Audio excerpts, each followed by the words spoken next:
লড়াই করে রাস্তায় যাই। লড়াইটা কাঁধে প্রবীণ অ্যাকশন, ডাইরেক্ট অ্যাকশন, ভয় দেখিয়ে আন্দোলন বন্ধ করা যাবে না, ভয় দেখিয়ে আন্দোলন বন্ধ করা যাবে না। শিক্ষার্থীদের দাবি না মানায় যশোর বিজ্ঞান ও প্রযুক্তি বিশ্ববিদ্যালয়ের প্রশাসনকে লাল কার্ড দেখানোর কর্মসূচি পালন করছে শিক্ষার্থীরা।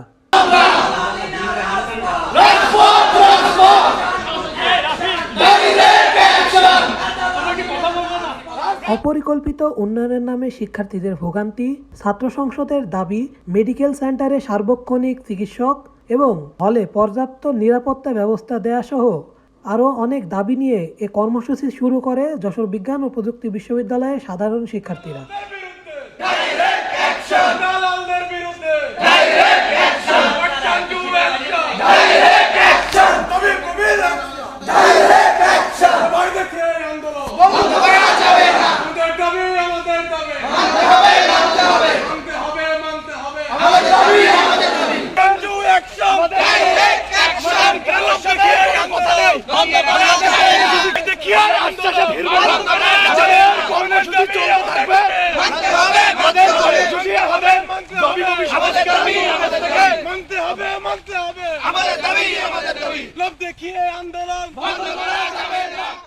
Desk report, Bengal press.